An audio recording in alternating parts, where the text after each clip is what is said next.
Hey guys, it's Keybros. So today we have a very special guest, so follow us right on in. Oh, hi there, Mr. Tong. Nice to meet you. Nice to meet you. Hello, pleasure to meet you. When we would have... Just let me finish. They are politically motivated. I have not finished. Of the For Bar God's sake. Association. This is absolutely ridiculous. There's no way to carry on an interview like this. You know, you should be ashamed of yourself. Welcome to a new episode of SOFTtalk, where unlike BBC's HARDtalk, the interviewees won't find it hard to talk. So today we are very honored and privileged to have Mr. Ronny Tong, who is an Executive Council member, also a former LegCo member, and the former Bar Association chairman. So Mr. Ronny Tong, thank you for coming on. Yeah, thank you very much. Welcome. So do you mind briefly introducing yourself? I'm a barrister. I've been a lawyer all my life, for over 40 years. In 2003, I started late in life a political career. I was elected to the legislature in Hong Kong for 3 terms until I resigned in, I think, 2015. When I resigned from LegCo, I also resigned from the political party which I helped founded, called the Civic Party. I was going to sail into the sunset until Carrie Lam, the current chief executive, approached me in 2016 and invited me to sit on her executive council, which is where I am at the moment. So I'm also a member of the executive council of the Hong Kong SAR government. Okay, thank you very much. Before we start, please remember to subscribe to our channel by pressing the red button below, like the video by giving a thumbs up, and also share the video with your friends and family members. So without further ado, let's begin with the first question. So you claim to be the only true Democrat in Hong Kong, so why are the current pan-Democrats undemocratic? It's really a question of common sense. If you call yourself a democratic party, presumably you have your main goal in politics being to achieve universal suffrage or achieve democracy. Now that must be your goal before you can call yourself a Democrat. In order to achieve democracy in Hong Kong, you've got to have a game plan, and the strategy has got to have a fair chance of being able to work to achieve the goal that you're trying to strive for. The current democratic camp doesn't seem to have any of these. In particular, if they are still genuinely in pursuit of democracy, why are they alienating the central government? Why are they siding with people who want to become independents? Because the two cannot stand together. You know, you either achieve democracy, as I say, within the parameters of one country, two systems, as being part of China, or you try to achieve a new political system outside the realms of China as a nation. Now, if you are going after the latter, then you are not trying to achieve democracy within the parameters of one country, two systems. In other words, what you're trying to do is you're trying to dismantle rather than to build on the one country, two systems. Once you achieve in dismantling the one country, two systems, nobody knows whether in fact you can achieve democracy. In fact, I would find it very difficult to accept that you have a better chance of achieving genuine democracy by dismantling the current political system and disassociating yourself with the rest of China. Convince me, if you can, that that is your way of achieving democracy. Now, I don't think that the pan-democrats are saying that either, because while on the one hand they're saying publicly that they do not support independence, but at the same time they're siding with people who are advocating independence, and they refuse to draw a line between themselves and the so-called localists, people who are seeking independence in Hong Kong. If that were the case, how do you live up to your label that you are a Democrat? I'm still unable to see how that can be done. There is a basic conflict between the position and stance of the Democrats at the moment and their claimed goal of achieving democracy in Hong Kong. Just a follow-up question to that. But do you think that they embody or their actions manifest undemocratic values in themselves? I think it is a misconception to call the disturbances last year in Hong Kong as any kind of democratic movement. It's anything but democratic, because what had happened in Hong Kong, unfortunately, went against all the basic principles of democracy.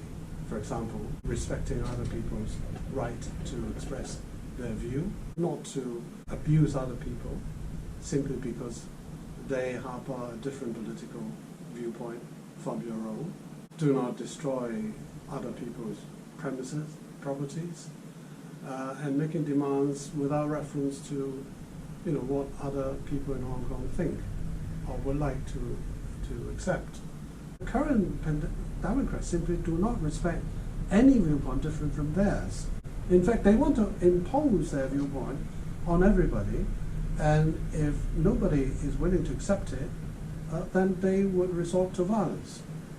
Not just violence in the street, but violence in the legislature. Last year, we saw the Democrats essentially paralyzing the entire legislature for 1 year. Nothing gets done within 1 year because the Democrats are saying, you're not listening to me, you're not accepting my viewpoint. But what about viewpoints of other people? What about viewpoints of different political parties and different sectors of the community?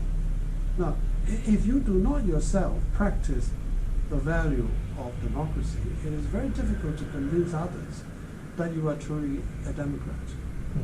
So universal suffrage can be implemented in various ways. However, there have been concerns that it would unnecessarily politicize governance in Hong Kong, given the current social unrest, and result in policy clashes as well as constitutional crisis.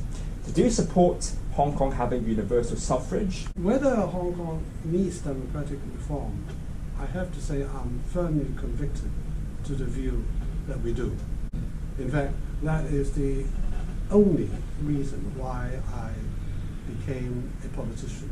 The basic law makes it very clear that there is an ultimate goal of achieving universal suffrage in Hong Kong, both in relation to the election of the chief executive and in relation to the composition of the legislature.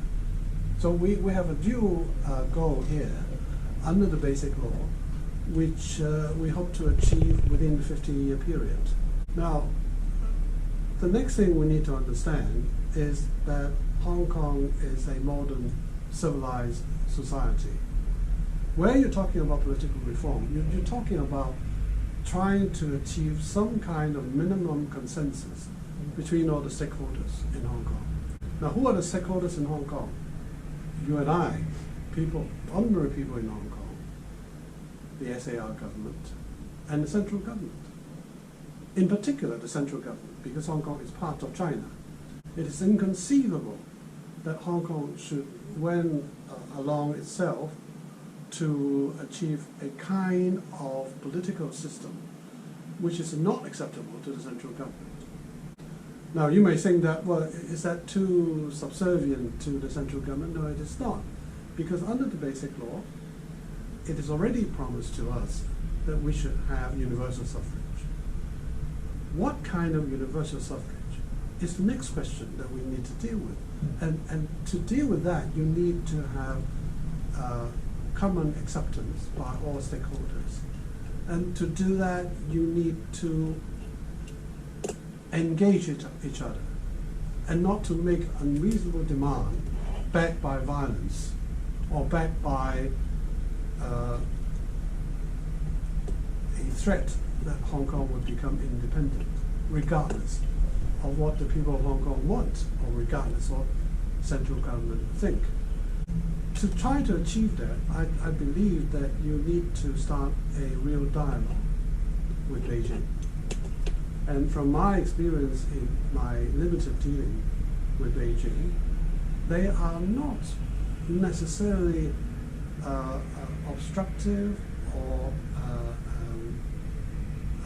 unwilling to accept democracy flourishing in Hong Kong.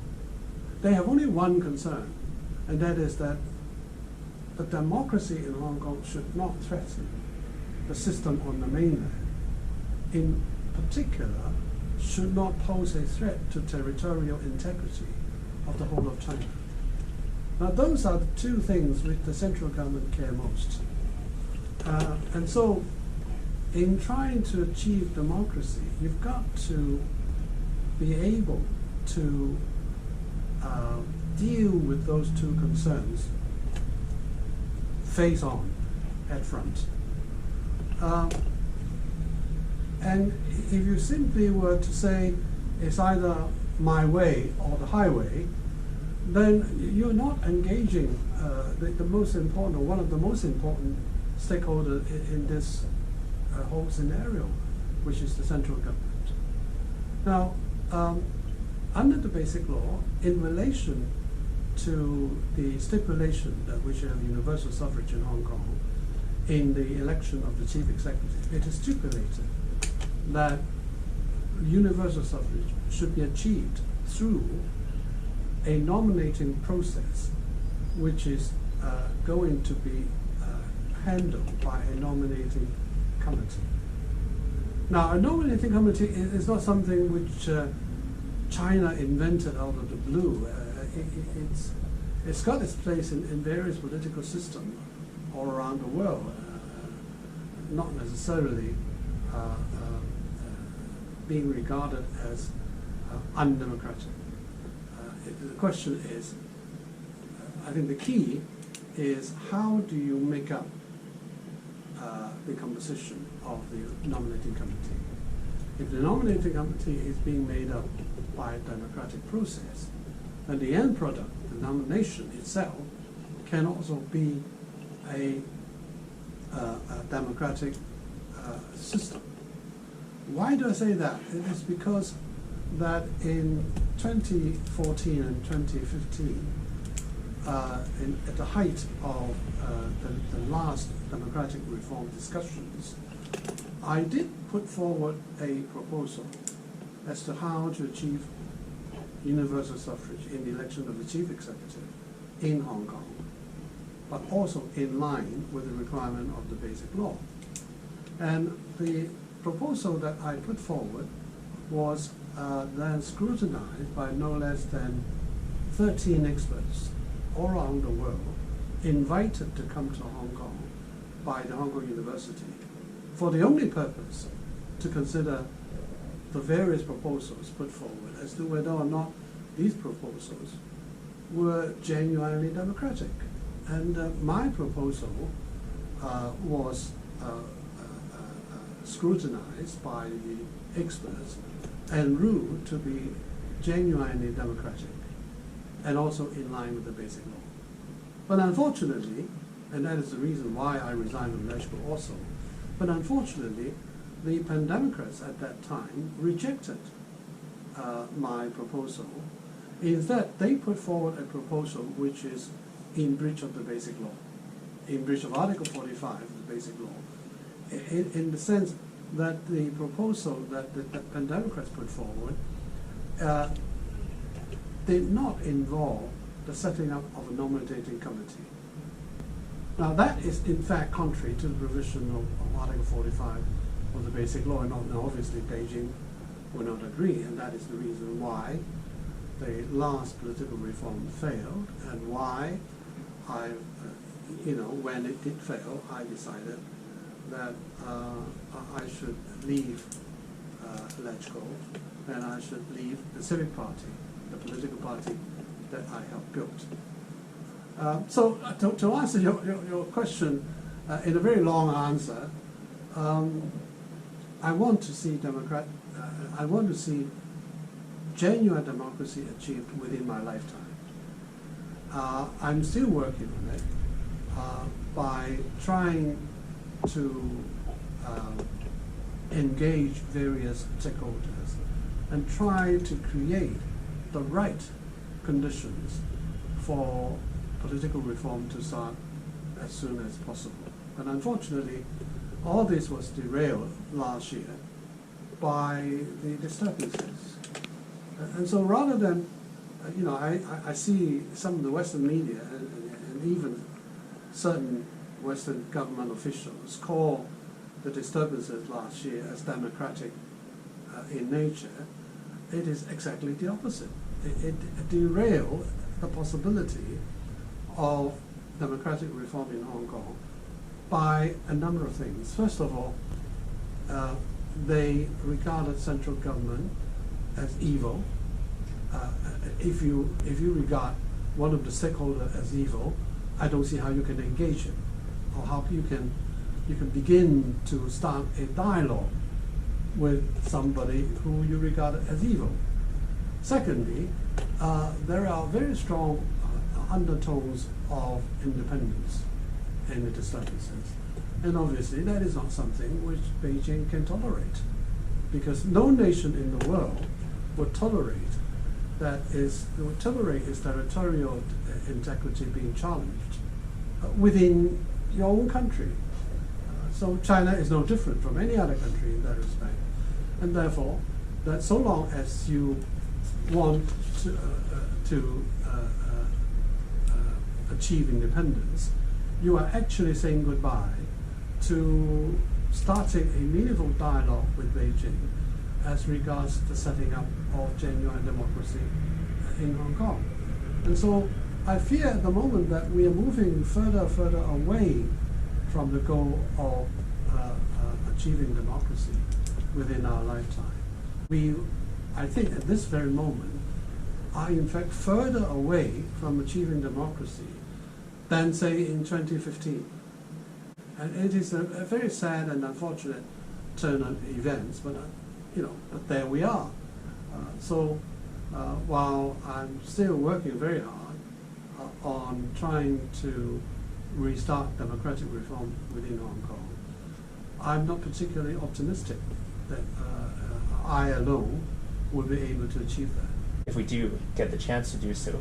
So do you think it would be still possible for us to reach a compromise with the central government regarding the sort of nomination process? And do you think that universal suffrage would suffice in solving the social tensions and sort of the radicalization and polarization we're seeing in the Hong Kong society these days? No, I think you probably part of me by saying you've got it backwards. The polarization in Hong Kong is preventing any dialogue to be carried out in relation to achieving universal suffrage in Hong Kong. If and when we are able to start a dialogue with all the stakeholders, I believe polarization in Hong Kong probably would be lessened and would not be in the way in any event. So I think the way how it works is that we should first of all mend the rift within our community, try to bring all sides closer towards the center, and then hopefully we can start a dialogue with all the stakeholders, and then we can work on what proposal can best answer all the needs of all the stakeholders. Having said that, we must remember that we are living under one country, two systems. And therefore, there are parameters of the political system in Hong Kong. The parameter is being set by the Basic Law. But if you were to deny the authority or the validity of the Basic Law, then you are not getting anywhere. In any country where you talk about trying to achieve democracy or political reform, you've got to first of all respect the fact that you are in the country. If you don't even accept the fact that you are in one country, but you are saying that I want to become not part of the country, but to become independent from this country, then I think it becomes impossible for all the other stakeholders to try to get together and try to achieve some kind of consensus. So the first thing you need to do is to have all the stakeholders come round and then agree that we all want to talk about political reform within the parameters of the one country, two systems, within the parameters of the Basic Law. And therefore, that also includes respecting the provisions of the Basic Law, which includes Article 45 in the case of election of chief executive, which means that you need to have a broadly representative nominating committee. Now, how do we achieve a broadly representative nominating committee? In my proposal, this was a proposal I put forward in 2015. I proposed that 1/3 of the nominating committee should be directly elected by the people of Hong Kong. 1/3 should be represented by the functional constituencies or the professionals in Hong Kong. And 1/3 should be represented by the commercial sector in Hong Kong. So that the nomination, which eventually being adopted or made by the nominating committee, can be assured to be broadly supported by the entire community, no matter what political inclination you may be privy to. I believe that is a fair way of nominating somebody who should be able to look after the interests of the entire community and not just a particular sector of the community. So that's the idea behind my proposal at the time. Looking back, I still regard it to be a workable proposal and most likely to achieve acceptance by all parties concerned, provided we are willing to talk to each other. But unfortunately, because of the disturbances last year, and because of the way in which the pandemic currently feel, I don't believe they are willing to start any dialogue with anybody in the near future. So I'm afraid we have to wait. We have to wait to see. Hopefully, there is a sea change in the leadership of the Democrats, where a new crop of leaders can emerge who are more acceptable to starting a dialogue to try to achieve some kind of consensus between all stakeholders. Until we see that happening, I just don't believe that we are anywhere near restarting a political reform. I think what you've said was really interesting, because you said that universal suffrage is necessary for us to achieve genuine democracy in Hong Kong. So I was just wondering, what's your definition of genuine democracy? Well, I take the view that democracy has, like everything else, at least have two elements or two aspects to it. One is the form of democracy. The other is the content of democracy. The form of the democracy, we're talking about one man, one vote, the process of achieving democracy. But the real value of democracy lies in its contents. In other words, the real values and principles of democracy. If you merely have one man, one vote, but without respect to the values of democracy, you probably would be like there are some countries in the world at the moment which has a democratic process of one man, one vote, but nobody would genuinely regard them as truly democratic. And I'm not going to name the nations, but you all know what nations are we talking about. Now, in Hong Kong, I think we should achieve both aspects of democracy. In other words, not simply zeroing in relation to the content, the one man, one vote aspect.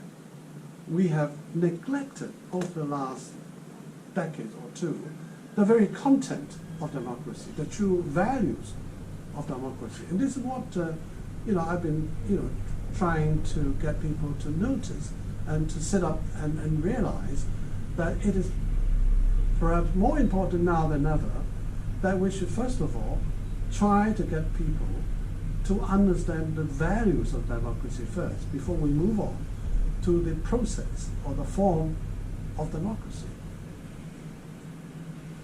Okay. Yeah, I think I exactly agree with that. I think many people, especially the penitents in Hong Kong, have it the other way around, whereby they believe that with formal of democracy, we can then achieve the values of substantive democracy, but that's That's actually putting the the other way around. cart before the horse. Exactly, Yeah, exactly. that's right. Right? But my concern with having universal suffrage in Hong Kong is that because most citizens in Hong Kong don't seem, and especially judging by the actions or the rhetoric that comes from the so-called majority, which is the pan-democratic camp, if we have in universal suffrage right now, all the representatives that we would elect are these people. Yeah. These people who are rational and would possibly impose tyranny upon those with whom they disagree. So what do you think about that? Well, let me just try to answer the question in this way. You have previously hinted at a question. Is it possible to achieve a fair and reasonable society without democracy? Now, I think decades ago, a lot of people may think that that's not possible. But at this stage, at this day and age, I believe that it is not impossible. Let me just give you an example. Here, I run a think tank called the Path for Democracy. And we also run an academy of politics and public policy.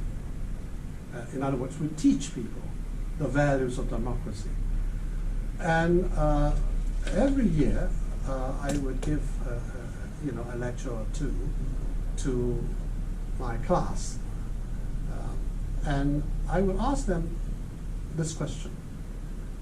If you have to choose between democracy and the rule of law, and you cannot have both, what would you have? I can tell you, 99% of my students say if they really have to choose, they would go for rule of law and not democracy. Now, of course, it would be nice, it would be icing on the cake if you have both, but if you can't have both, at least the rule of law can maintain and regulate a fair measure of fairness within the community. In fact, that's what Hong Kong has been and is at the moment. In the colonial days, we have no democracy, none, but we have rule of law. After the handover, we still do not have democracy. We have limited democracy, but we have better rule of law. And if you look around in Hong Kong at this moment, I think few people would disagree that Hong Kong is a stable and fair community, a happy place for a lot of people to live in compared with other countries. And we don't even need to refer to how we're dealing with COVID-19. But I think it demonstrates the point that fairness can be achieved without democracy. It's not easy, but it can be achieved. So that it is foolish to think that in order to achieve democracy, I would dismantle my rule of law first. But unfortunately, this is exactly what is happening right now in Hong Kong. People are trying to challenge, to dismantle the rule of law because they feel that the rule of law is standing in the way of democracy. I don't know why they think that. Because again, it's putting the matter on its head. It's putting the wrong before the right. I would say that before we have full democracy, we want to ensure our rule of law is here, robust, and able to maintain a minimum measure of fairness within the community. And then we can start talking about how to achieve genuine democracy in the long term. But in that case, why do we even need democracy? Like, do you think it's something that people just inherently deserve? Because fairness cannot always be achieved by a court. Under the common law system, you need to have a dispute before you go to court, right? Under the civil law system, it is inquisitorial. But even then, few countries would have courts imposing questions on its people, right? So that there are situations where you need to achieve fairness without resorting to go to court. And hopefully democracy can deal with that.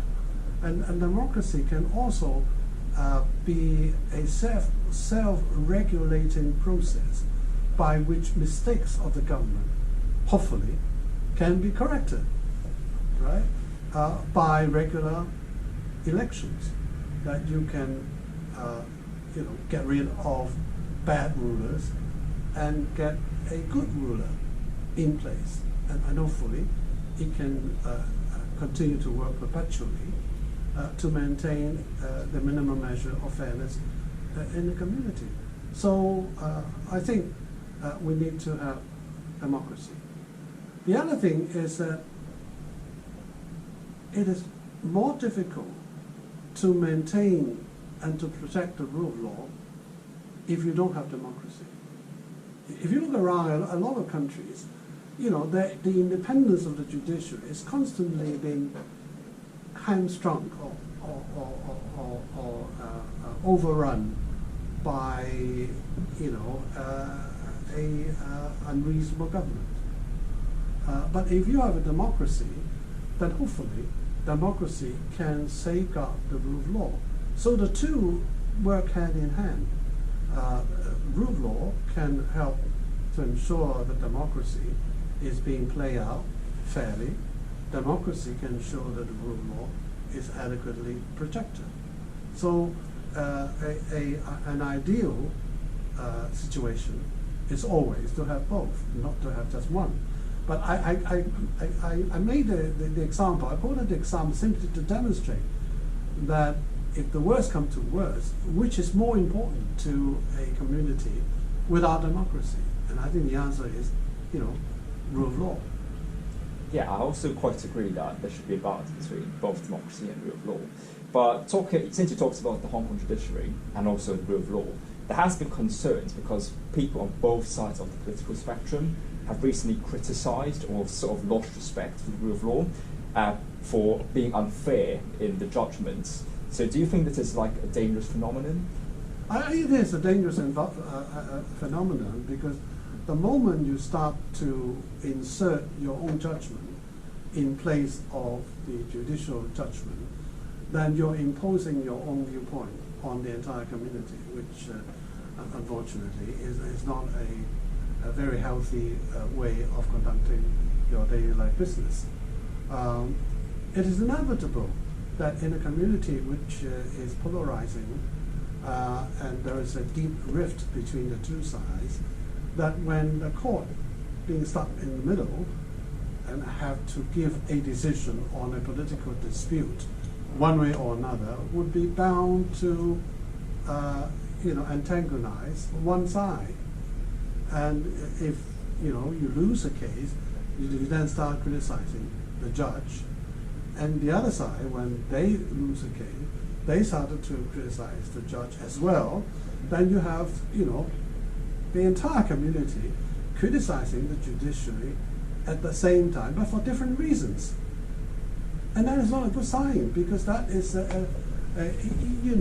undermining the very premise on which the rule of law is being built on.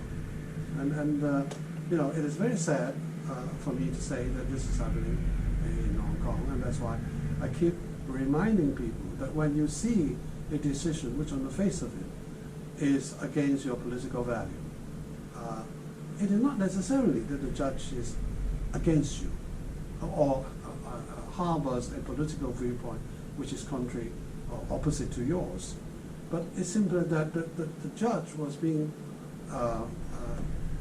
hamstrung by the evidence in front of him, that he cannot therefore deliver a judgment which is true to the principles of rule of law, but at the same time satisfying to a particular viewpoint or a particular political camp.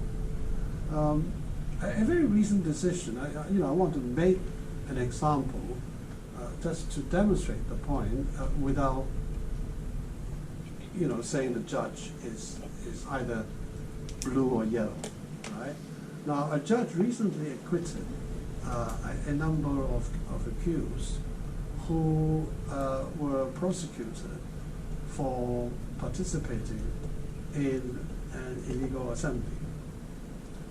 And the judge said in his judgment, he said that the fact that the defendants, at the time when they were apprehended, were all wearing black with face masks, doesn't necessarily mean that they are participating in an illegal assembly. The evidence doesn't show that, and therefore that he had no alternative but to acquit the defendants. But to a lot of blue fans, of people who are siding with the authority, they say, why are you saying they are not participating in illegal assembly when they are wearing black? Now this is the kind of logic that you see in a highly polarized community. Some people would equate clothing, the color, or the way they talk with a particular political inclination. And therefore, if you see somebody wearing yellow, or using a yellow umbrella, or wearing black, you automatically stigmatize them as being, reactionary. Somebody who doesn't care about the rule of law, who is always, destroying everything in their way by participating in riots. But that is not necessarily so. Not any more than when you see somebody wearing blue, then necessarily he is supportive of the police. So, I hope people would look at, deal with everyday life in a more rational way and trying to respect the fact that there are people out there who may not share their political viewpoint, but they are entitled to adhere to that political viewpoint, provided, of course, they don't break the law. Yeah. So in that case, how do you think we can sort of restore the judiciary's dignified status? I think we need a calming period, a certain period where people need to sit down and think about how to move forward. In a way, COVID-19 is good in that respect. It forced people to stay at home, forced people to think about what is to come and how do we get out of the conundrum. And hopefully we can overcome COVID-19 as well as the polarization of our community. I just have one follow-up question on that. I think you mentioned the blue-yellow dichotomy just now, and I think it's just personally, I think it's not a good idea to pigeonhole yourself. Like, I would never say that I'm blue, yellow, green, black, white, whatever. Same here. I think it's just it's undemocratic in a sense because every single individual is pluralistic in nature. Yeah. I may be, like, hypothetically speaking, I might support the police, but I might also support the establishment of an independent investigatory committee into police brutality. Absolutely. I mean, that's how I look at, all issues in the same way. I respect other people's different viewpoint, but I hate to see people using foul language, finger-pointing people simply because they do not share their political viewpoint. Hong Kong is, I hope, and I still believe, a civilized and stable community. Let's get out of these difficulties by staying rational. But do you think the quality of civil discourse, or for example, the quality of the press in Hong Kong, when you see people journalists cherry-picking sensationalist phrases from judgments of judges and say, like the Goseng Chingzhou thing. I mean, Hong Kong is not notoriously bad in this respect, but it's not good either. There are no truly independent media in Hong Kong at all. Every media, every newspaper is one-sided. They either stand on one side or the other. But I think the true villain is not the media, it's still the people. Media are there in a way, they are, a lot of people seem to think that they're altruistic, but they're not. Basically, they're commercial enterprises. So they would cater to the needs of their readership. right? So if there are people who want to see one-sided news reporting, then I can assure you there will be one-sided media to cater for that kind of taste, right? So, there's no point to say that, oh, the media are all one-sided without looking inwards to see whether you yourself are one-sided. Right. Right. Since you talked about the press and the media, what are your thoughts on the reports by the Western media and also the Chinese state media in regards to Hong Kong? Do you think they're accurate? No. I think they're all one-sided. I'm particularly disappointed by major news organizations like CNN, BBC, I'm truly disappointed. And I'm truly disappointed by some of the major newspapers in the United States. I don't think they care to try to get to understand what is happening in Hong Kong. The mere fact that they call all the rioters, democracy fighters, really upset me to no end. I think they are anything but democratic, as I say. But to paint such a picture in order to destabilize Hong Kong or to attack the mainland governments, the central government, or the SAO government is unethical. In fact, I would say, unforgivable, because the very first lesson of journalism, as I understand it, is trying to be neutral, trying to present the facts and not judgments. But unfortunately, if you look around, news reporting nowadays, most, if not all of them, are judgmental, rather than simply presenting the facts, which I think is, making the fourth power unworthy of its place in modern society. So in that case, just a curious question. So some people have suggested that certain media outlets in Hong Kong need to be more heavily regulated by the government. No, I don't believe that either. I still believe in the freedom of the press. And as I say, if you really need to regulate, you need to regulate the readership rather than the media. You need to educate the public so that they don't crave for one-sided news reporting. And if they don't crave for one-sided reporting, but crave for independent, in fact, finding presentation of news, then you will have better media. I can assure you that will be the case. I don't believe it's right to regulate the media. It can easily turn into a tool of suppression and therefore contrary to democratic values. Okay. Let's just quickly check the time and see.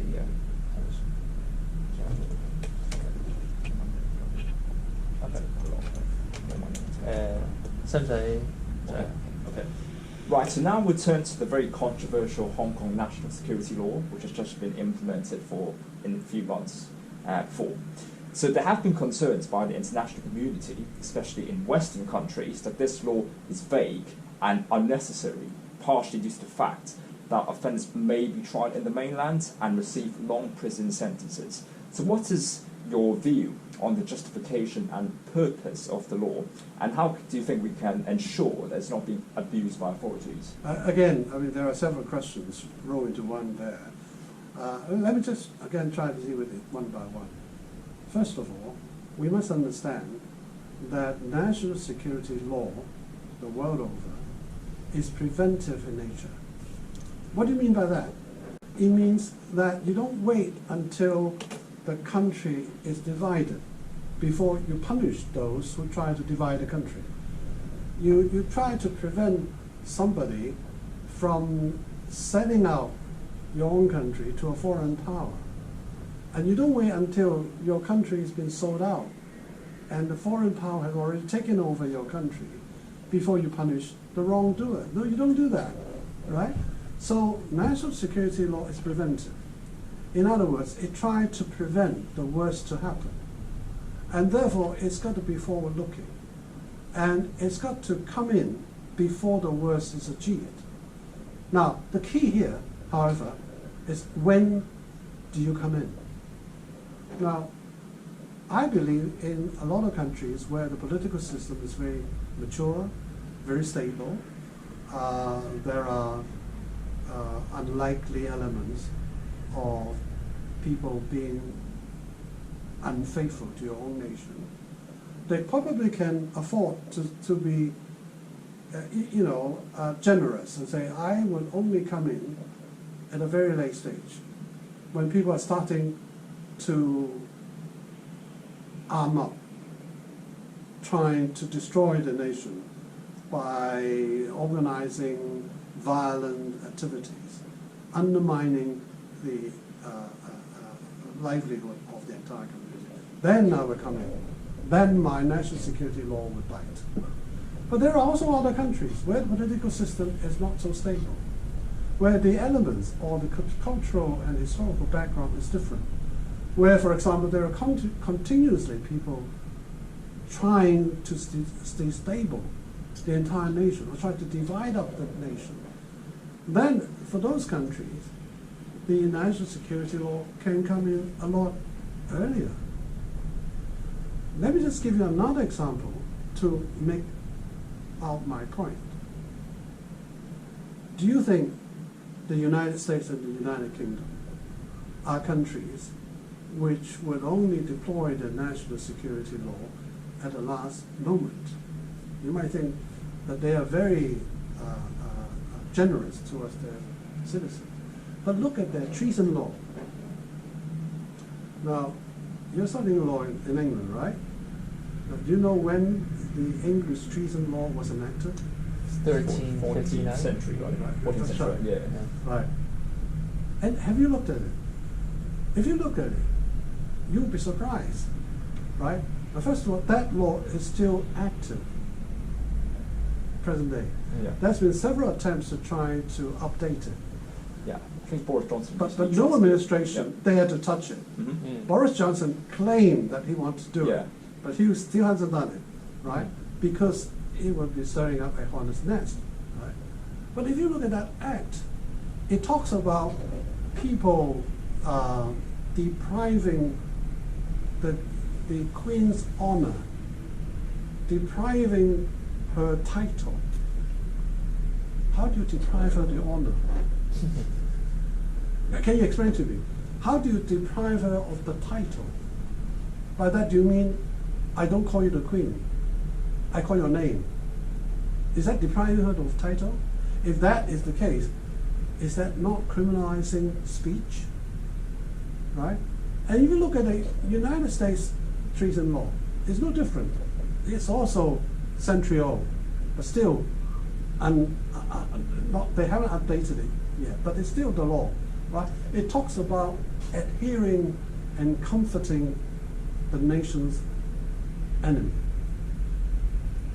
What do you mean by adhering? You stand next to him? What do you mean by comforting? That you say you're sympathetic to their plights? And most important, who is your enemy? What is the definition of enemy? There is none, right? If you ask Donald Trump at this moment, is China your enemy? And ask Pompeo, they probably will say yes. So if you comfort Chinese, or you comfort the Chinese country, does it mean that you are guilty of treason? Now, it means that the national security law has got to move with times. Right? The United States and the UK hasn't moved their national security law with times. But if you look at some of the laws currently made by the UK and the US, you will see that they're more draconian than any other national security law that you can find in the world, let alone Hong Kong national security law.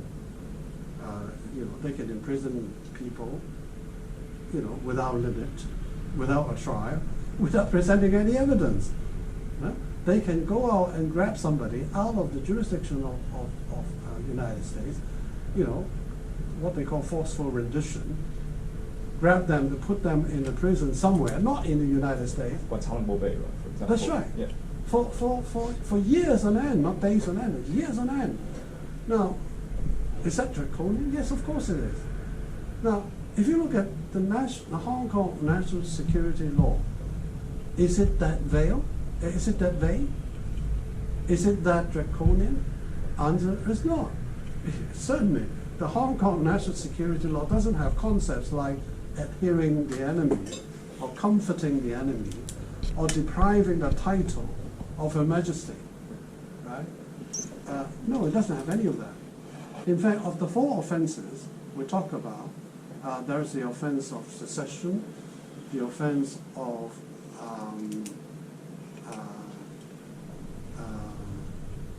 overthrowing a political authority, the offense of terrorism, and the offense of what is it, the 4th one? Developing a criminal connection with foreign powers. Right?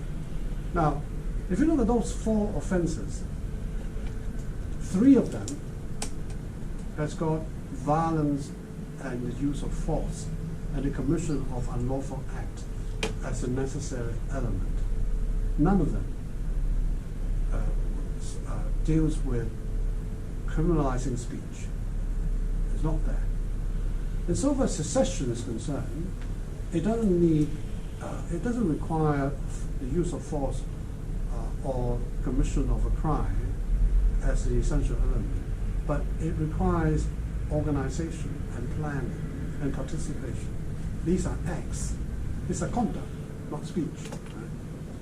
So to say that the Hong Kong national security law is criminalizing the freedom of speech is entirely wrong. It's entirely baseless.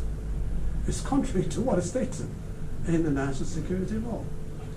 The second thing is that in the Hong Kong national security law, there is a provision in Article 4 which provides that the 2 human rights conventions, the ICCPR, International Covenant of Civil and Political Rights, and the International Convention on Economic, Social and Cultural Rights, are applicable to the statute.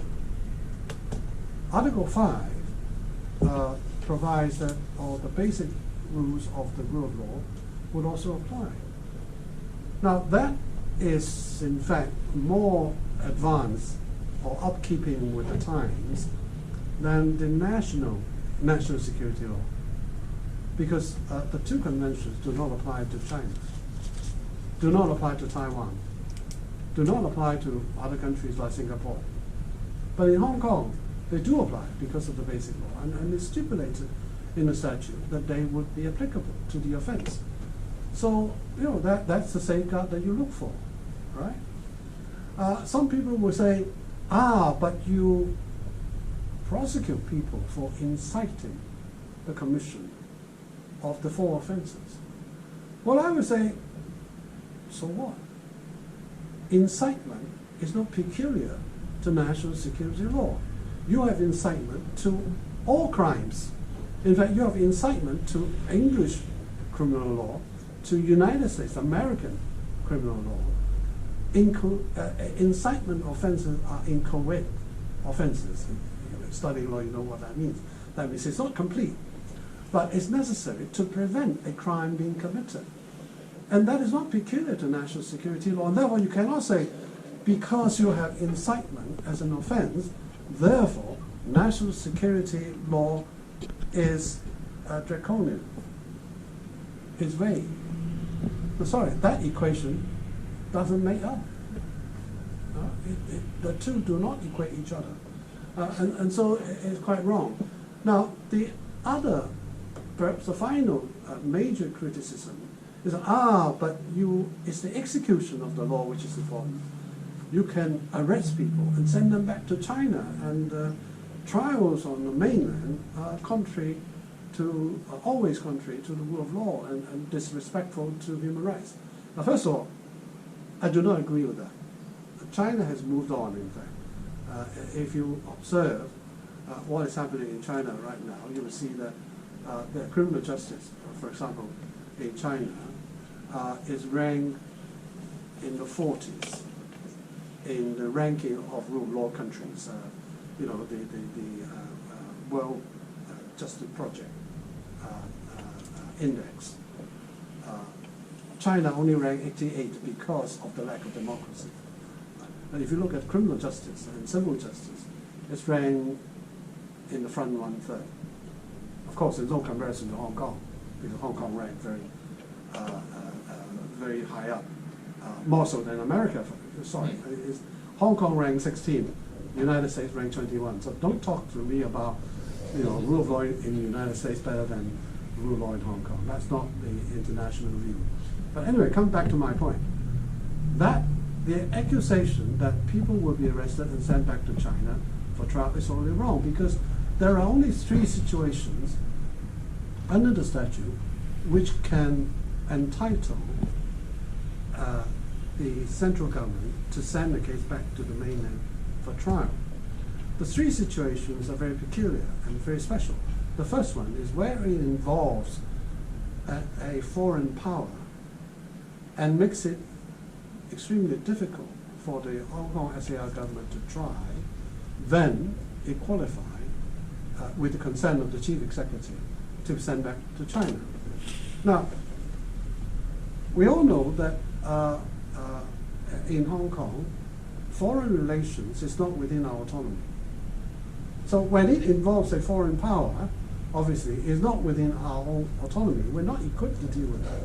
And therefore, it is not unreasonable for, if such a situation were to arise, then that you send that case back to China for trial. But even then, you must remember, the trial would be a trial of the Hong Kong national security law offense, not the national security law offense. In other words, it would be a trial of the entire Hong Kong statute, including the reference to the 2 human rights conventions and the reference to the rule of law provisions. So theoretically speaking, a mainland court would have to deal with the criminal case in accordance with the principles set out in the Hong Kong national security law. Now, the second situation is where there is an emergency in Hong Kong, where Hong Kong is unable to try a case. Well, that means Hong Kong is in such chaotic situation that it just don't have law and order at all. The third situation is where the whole of China is facing a kind of emergency which renders it impossible for the SAR government to try the case. Now, for those 3 situations, you realize that the first situation where there is a case which involves foreign power, that is dealing with a case. And therefore, it is not a generally prevalent kind of policy. You only when you come to have such a case, then you will send it back. It is not all cases. The second and the third situation deals with the general state of affair. It is a state of affair of the entire territory, and therefore not specific to a case. Now, you would therefore see that for those 3 situations to arise, it is not unreasonable for that case to be sent back to China, because for the simple reason that Hong Kong is unable to deal with it. And therefore, I don't see why necessarily it would render the entire statute as wholly unacceptable. And if you ask me, I don't think that sort of situation would arise at all. Or rather, I would just say that I would hope not to see such a situation arising at all. A very good example is that there were 12 Hong Kong people who jumped bail because they were being prosecuted for various offenses. And they want to get into Taiwan illegally by bribing or buying a boat and trying to, run the jurisdiction, run away from the jurisdiction. They were arrested. Right? They were arrested by mainland police in mainland waters. And they're currently being detained and tried on the mainland for contravening immigration laws. Right? Now, if the Hong Kong national security law would enable mainland to try Hong Kong criminals, then they can do that now. They can do that to these 12 people, right? And they can say, well, I formally indict them under the national security law, right? And convict them and do whatever they like to these people. But China has not done that. It has not happened. What they're saying is that after they have served, if they're found guilty, of course, then these 12 people, after they've served their sentence for breaching the immigration laws, they will be sent back to Hong Kong to be tried for whatever offences that they were accused of, including one of them, an offence under the national security law. So, proof of the pudding is in the eating. What has happened so far has demonstrated that no case has been sent back to China for trial, even that though there are opportunities to do so, but it has not happened. So, I think that for the Western media, including Western government officials, to accuse the Hong Kong national security law as being vague, being draconian, being a breach of human rights, are entirely false accusations without any basis whatsoever and in total disregard to the facts. Not to mention, it is a clear demonstration of double standards. Okay. So how does the current national security law in Hong Kong compare to the one back in the colonial era? Well, it is certainly less draconian because don't forget, in the colonial days, we have the crimes ordinance, which is a national security law. Right? And if you look at the crimes, for example, for treason, right, it uses the same kind of language that you see under the Treason Act, right? Talking about, people depriving the title of Her Majesty or inciting hatred and contempt for Her Majesty or for the UK government or for the Hong Kong colonial government. Those certainly, they're still on the statute book and therefore are still valid, theoretically speaking. But compare with the national security law, certainly we're talking about things which are more specific, like, as I say, organization, planning, participation, use of force, use of violence, commission of crime, and so on.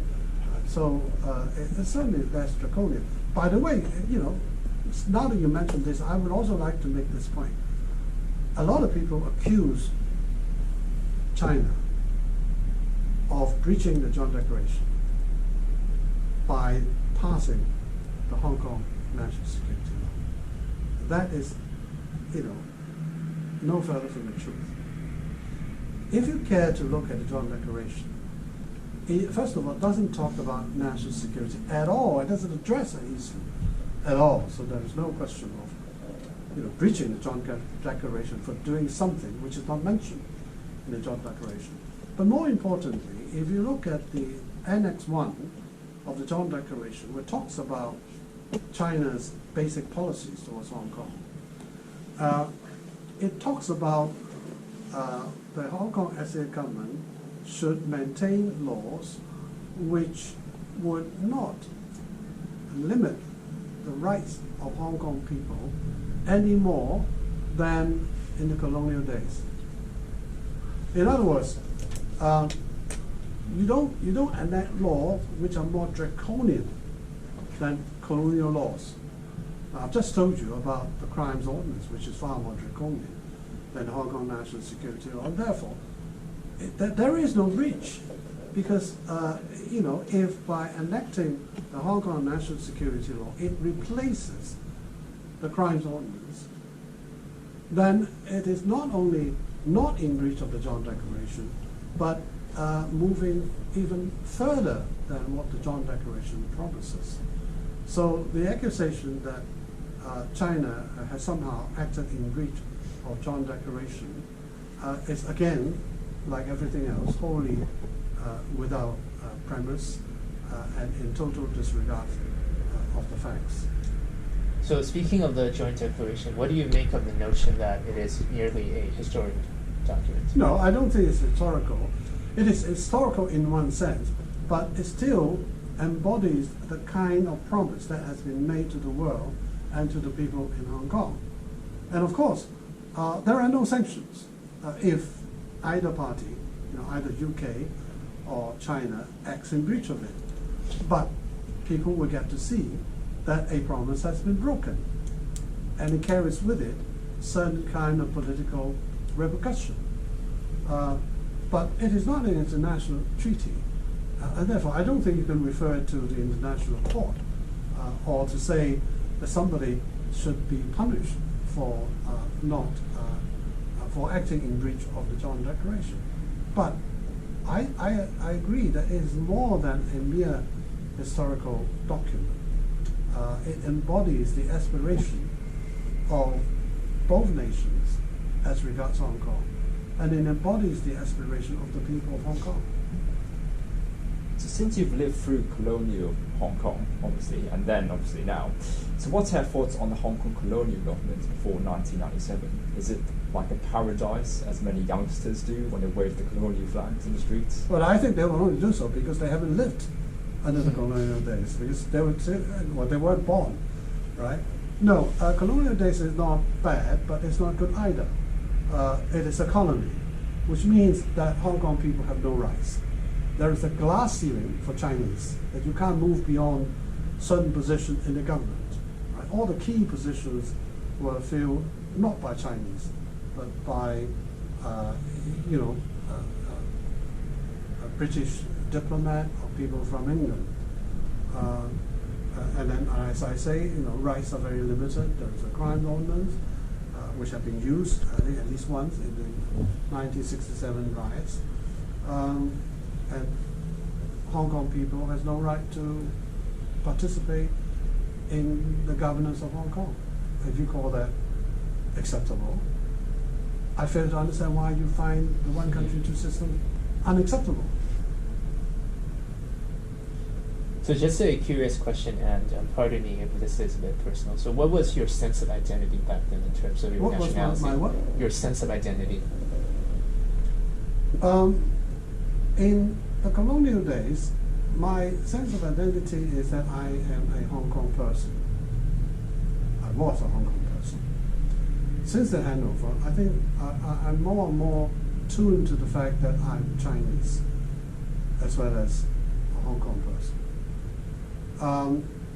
In the colonial days, when I first went to England for my postgraduate degree in law, I began to feel the fact that it is important, and I was proud to acknowledge that I'm a Chinese.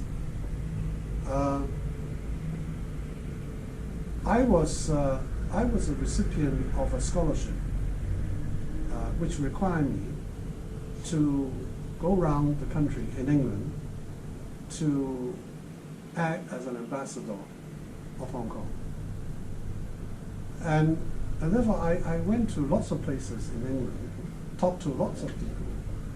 And the most people, when I talked to, they would say, "Where do you come from?" I said, "Hong Kong." "Where? Is that part of Japan?" I said, "No, it is part of England. It is a colony of England." "Oh, you don't say." Nobody knows where we come from. And once you mentioned that you came from a colony, they immediately became more, how should I put it, parental. You know, a little bit condescending. You know, you come from a colony. You know, we are the master of that colony. And I can assure you, it's not a good feeling. It's not a good feeling. Nowadays, it's different. I'm proud to say I come from China. I'm Chinese. You may not like our country, but that's all right.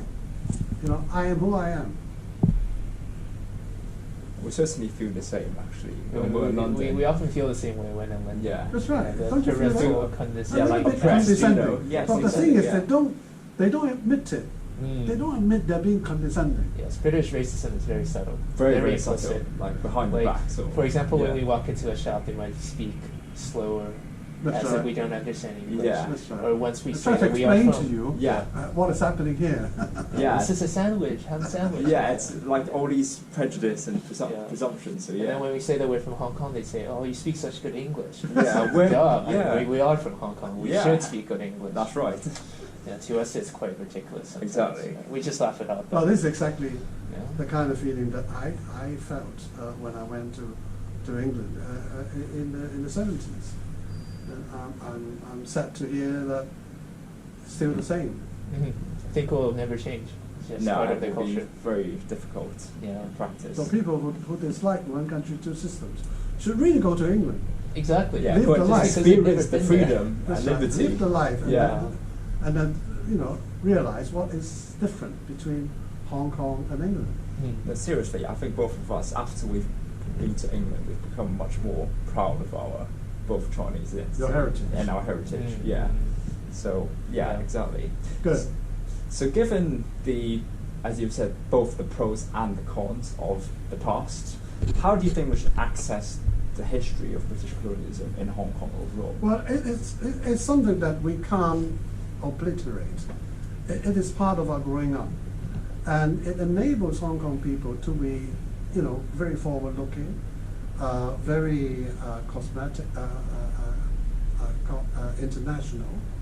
And the most important thing is it taught us to respect the rule of law. The one thing which Britain or England, you know, export to the world, which is of great benefit to humankind, is the concept of rule of law. And because of colonial past, we have inbuilt into our lives, you know, a perpetual respect for rule of law, which is essential to preserving Hong Kong as an international city, as well as a relatively fair community. And I think that is not something that you should disregard. I think the rule of law is definitely a good thing, but I just have a few questions regarding the common law, because I think if you look at the tradition of the common law, it reflects sort of the cultural customs or values of the Anglosphere. So do you think it's reflective or sufficiently reflective of Chinese values, Hong Kong values, and so on, or should we kind of develop our own version of the common Well, law? I think the values of democracy is universal value. It is not. It should not be differentiated or divided into, you know, the Western kind of democracy or the, you know, Far East kind or Chinese kind of democracy. Respect to people, respect for people, acceptance of minority view, and to behave in a rational manner. They are all common values of democracy. And I don't believe, as a Chinese, we necessarily would disagree with that. I think China is progressing towards this new plateau, which I hope China would arrive anytime now. China may lack the form of democracy, the one man, one vote, but it's certainly living up to the content of democracy, being, you know, respecting people's livelihood. And by the way, if you look at the Harvard study, China is the only place in the world where its own people respect and believe in their own government. Over 80% of Hong Kong, of Chinese, accepts and respects their government. Mm. No other country can boast as much, Mm. right? And yet China is not a democratic country, right? So I think, it goes back to the view that a lot of people, or more and more people, are believers the fact that you need a benevolent dictator is perhaps better than the democratic elected leader. Look at America. Right? I think it's a living example of the truth in that saying. So I think at the end of the day, you look at the end result, not the process of the form. Right, right. So just going back to the question of the common law, what do you make of the existence of foreign judges? Do you think it's a good idea? Should we maintain that? The existence of foreign judges in Hong Kong courts? Court of Honor. Hong Kong is still undergoing the early stages of one country, two systems. It requires credibility. In particular, our rule of law requires credibility, particularly at this time of our history, when the world is coming down on Hong Kong, when everybody is criticizing Hong Kong. I think by keeping common law, foreign common law judges on our courts, in particular Court of Final Appeal, would contribute towards building up a more robust rule of law in Hong Kong. In any event, it's written into the basic law, so I would certainly not advocate the abolition of such a system. Not yet. Okay. I think this issue and also separation of powers kind of tie into this idea that sometimes we have a conflict with the mainland in certain doctrinal kind of ideas, whereby the mainland doesn't necessarily believe in separation of powers or sort of the checks and balances that the Hong Kong system has. I think it's all a matter of semantics. Okay. Right? When you talk about separation of powers, by the way, it's separation of powers. It is not the separation of three powers. Unfortunately, in Hong Kong, when it got translated into Chinese, it becomes the separation of three powers. Yeah, some people not. Yeah. Which is not the case. Separation of powers is a concept of division of political work as well as mutual check and balance. So provided you have a division of work and you have proper check and balance, then you have the separation of powers, right? But central government, when central government look at Hong Kong, it insists that Hong Kong is an executive-led system. That itself is not in conflict with separation of powers. Just look at United States. United States is an executive-led government. Right? It's a presidential system, not a parliamentary system. Right? But if you look at the UK, even a parliamentary system, there is no clear separation of powers. Not simply because they have no constitution, but because the executive is part of the legislature. In fact, it's a head, the majority, the leader of the majority in the parliament becomes the executive. And before they set up the Supreme Court, the judiciary is part of the parliament. Right? It's a unified system, much like that of China. Right? So if you look around the world, there are no clear-cut cases of pure separation of powers. Exactly. There is always some kind of connection. So it's a matter of degree. It's a matter of degree of how much separation there be and how much check and balances there be. Right? In Hong Kong, we do have some kind of separation of powers, but it doesn't detract from the fact that our system is executive-led. Right? The two are not in conflict with one another. But I think the most important point is that we have an independent judiciary. And this is the most important point. It's already written into the basic law. If you look at the basic law, Article 2 started to talk about independence of the judiciary and the importance of it. So no matter what people say, it doesn't change the system. You know, I know a lot of people are saying, "Oh, Carrie Lam said there is no separation of powers, therefore we have no rule of law." I'm sorry. That's not a No valid such thing. equation. Yeah. The fact that no separation of powers doesn't equal to no rule of law or no independence of judiciary. In that case, the Compatible. UK doesn't have the rule of law. Yeah, same for Right. US. Yeah. Right. Yeah. So, but people in Hong Kong or Western media would like to equate that. To say that because somebody said there is no separation of powers, therefore there is no independent judiciary. I don't understand the logic of that. But in any event, how would somebody saying it change the fact of the system? It can't, right? You can say what you like. You can say there is, you can say there is not, but the system remains what it is. Yeah, yeah. I think it's mostly, and then we actually have a video about shameless this. plug, but we actually have an Yeah. upcoming video on this, which we will hopefully release in the next Yeah. few weeks. We Well, share I- very I- similar views on this. Yeah. I'm glad you will subscribe to that view as well.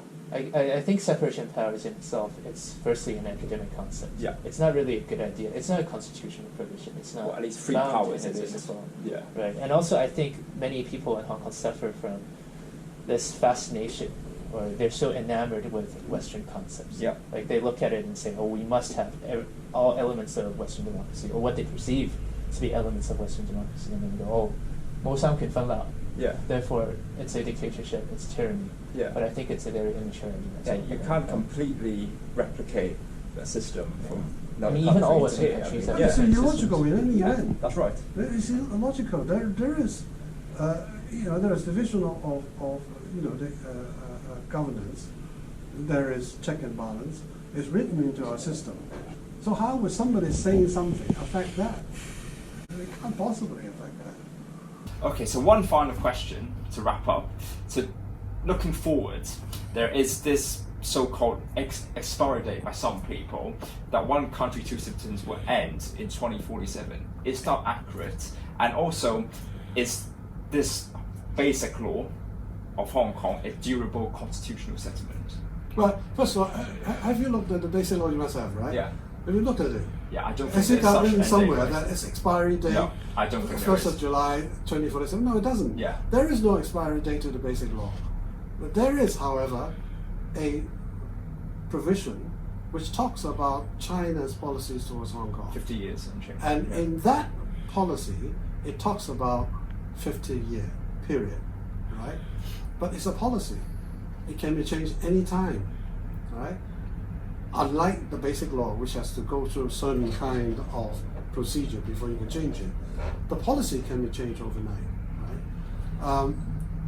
Rather, the question is, how can we assure ourselves that the one country, two systems can continue beyond 2047? In fact, our think tank, the Path of Democracy, is currently undertaking a study looking into precisely this question. And I think what we should be asking ourselves is not whether we want it. What we should be asking is, how do we make China want to continue one country, two systems? Because we don't have the power, either the legislative or the constitutional power, to continue the one country, two systems. All the power rests with the central government. And if the central government thinks it's harmful to the interests of China as a whole, then I'm sure China would not renew or continue the one country, two systems. And therefore what you need to do, if you want the one country, two systems to continue, is to give reasons to mainland China, to our central government, to think it would be beneficial to the nation as a whole to continue the one country, two systems. And that is precisely why I say the current crop of political leaders in the democratic camp is misunderstanding the entire issue.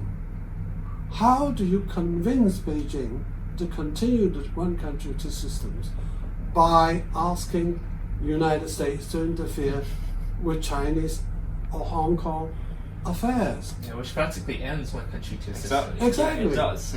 And how would independence of Hong Kong assure the continuance of one country, two systems? Yeah. You are working towards the exact opposite, and you call yourself Democrats?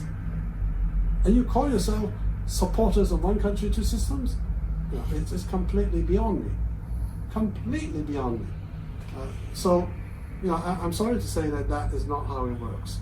And therefore, we are working on the premise that we should create certain conditions whereby the central government would consider it beneficial to the entire nation to continue the one country, two system. By the way, all the polls that we've been doing over the last 3 years show that over close to 80% of Hong Kong people want to see the one country, two systems continue beyond 2047, even including supporters of the democratic camp, even for localists, right? And you may think that it's illogical. They are doing something which is destroying one country, two systems, but on the other hand, they're saying they want to see the one country, two systems continue. Don't ask me. You should go and ask them. I think they just don't really have an idea with it. I don't have any Yes, idea basically, yeah. of why that is so. But I also want to say this, that because there are the vast majority of people in Hong Kong want to see the continuation of one country, two systems. Therefore, I think the first and foremost task that politicians need to do at the moment is to answer that call, right? The other thing I want to say is that the polls also show, for those who do not want to see one country, two systems continue, those who want to see one country, one system outrank those who want to see independence by 3 to 1. Sorry, by 2 to 1, not 3 to 1, by 2 to 1. In other words, 60% of the people who don't want to see one country, two systems continue want to see one country, one system. So, independence is the last choice, right? Well, sorry, wrong choice of word. It's not a choice. It's simply it's a fantasy. it's an illusion, Yeah. right? It's illusion which hurts the one country, two systems. But do you think that sort of like economic, cultural, or legal harmonization with the mainland is kind of inevitable?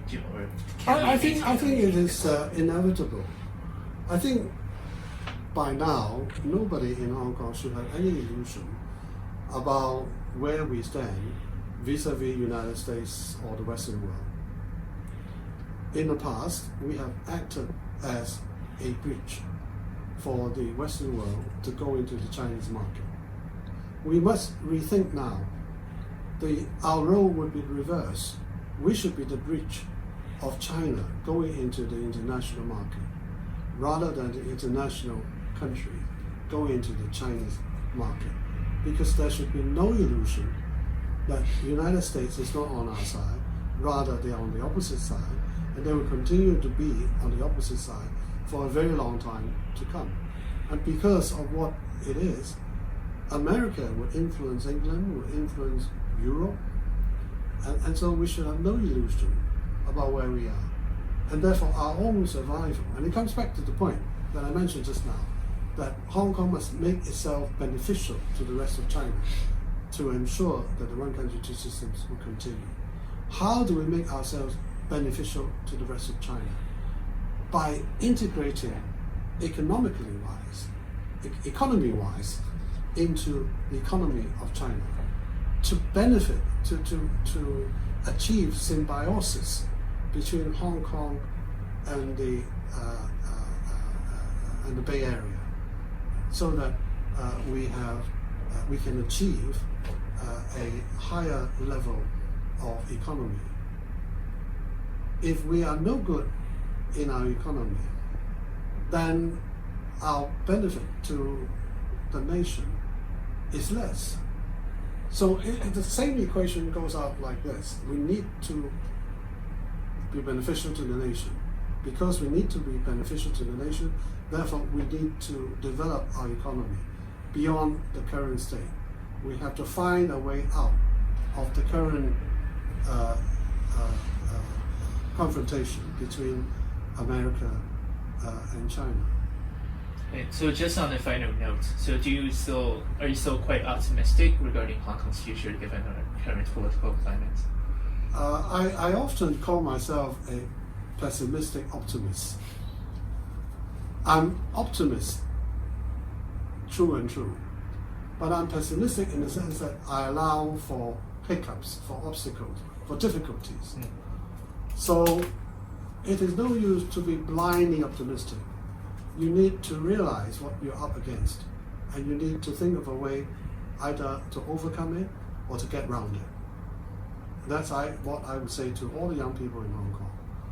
The future may look bleak, but you need to overcome it and or to go around it. So to conclude, I think we can all agree that we should have a balance between one country and two systems, embrace both and be the best of both worlds. And hopefully this system can continue to be extended and we can enjoy prosperity and stability and democracy for all Hong Kong citizens. So thank you very much to Mr. Ronny Tong for coming on to our show. Thank you.